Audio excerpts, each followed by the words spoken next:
tugas individu, sintesa agenda 3, dan personal branding disusun oleh Istanto Nugroho SPD, Latsar CPNS Kabupaten Garut, Angkatan 15, tahun 2021, PPSDM Regional Bandung. Manajemen ASN. Manajemen ASN adalah pengelolaan ASN untuk menghasilkan pegawai ASN yang profesional, memiliki nilai dasar, etika profesional, bebas dari intervensi politik, bersih dari praktek korupsi, kolusi, dan nepotisme. Manajemen ASN meliputi 1.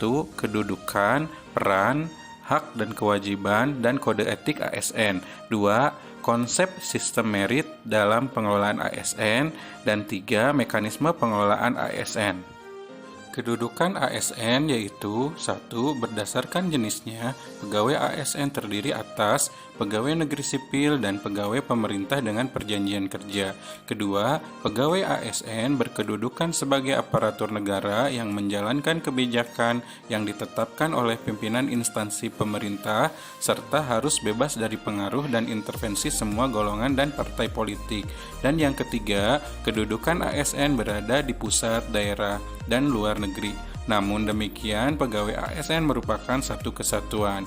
Peran ASN untuk menjalankan kedudukan tersebut, maka pegawai ASN berfungsi sebagai 1. Pelaksana kebijakan publik, 2. Pelayan publik, dan yang ketiga, perekat dan pemersatu bangsa.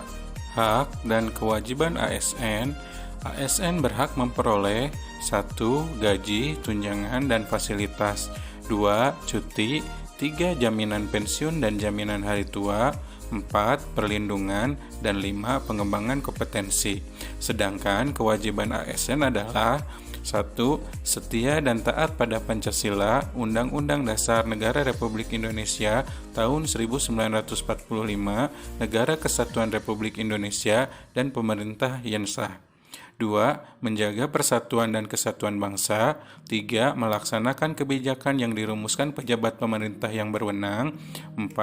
Menaati ketentuan peraturan perundang-undangan. 5. Melaksanakan tugas kedinasan dengan penuh pengabdian, kejujuran, kesadaran, dan tanggung jawab.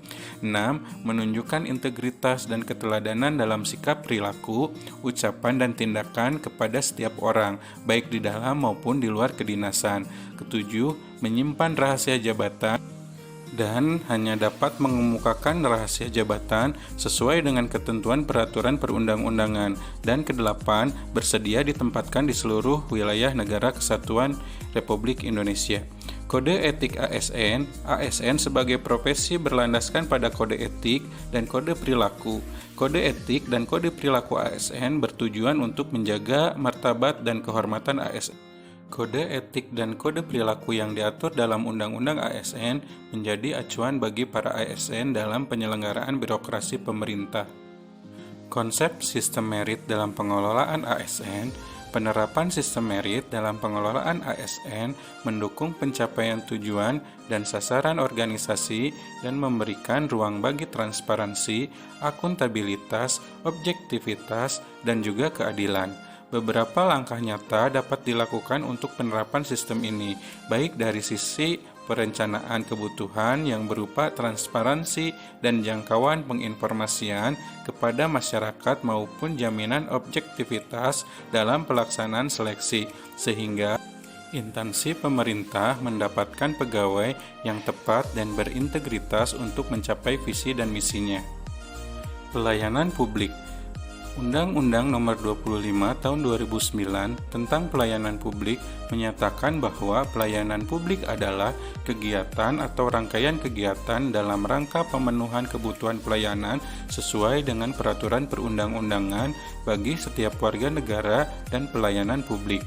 3 unsur penting dalam pelayanan publik yaitu pertama, organisasi penyelenggara pelayanan publik, kedua, penerima layanan atau pelanggan yaitu orang, masyarakat, atau organisasi yang berkepentingan, dan yang ketiga, kepuasan yang diberikan dan atau diterima oleh penerima layanan atau pelanggan.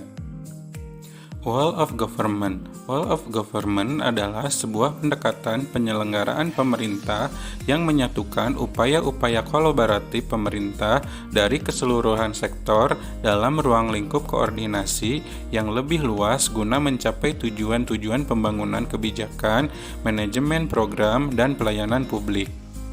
Adapun berdasarkan polanya, dalam WOG pelayanan publik dapat dibedakan menjadi 5, yaitu pola layanan teknis fungsional, pelayanan publik sesuai dengan tugas, fungsi, dan kewenangannya.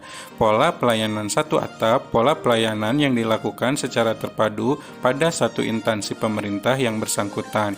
Pola pelayanan satu pintu, pola pelayanan masyarakat yang diberikan secara tunggal oleh satu unit kerja pemerintahan berdasarkan pelimpahan wewenang. Pola pelayanan terpusat, instansi pemerintah yang tidak selaku koordinator terhadap pelayanan instansi, dan pola pelayanan elektronik, pola pelayanan dengan TIK.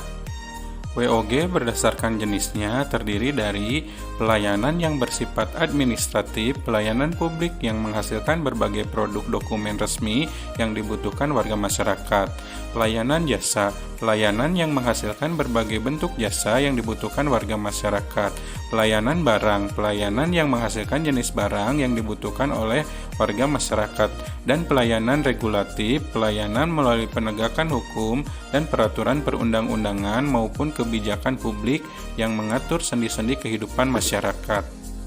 Personal branding ASN bersahaja. Personal branding adalah praktek memasarkan orang dan karir mereka sebagai merek.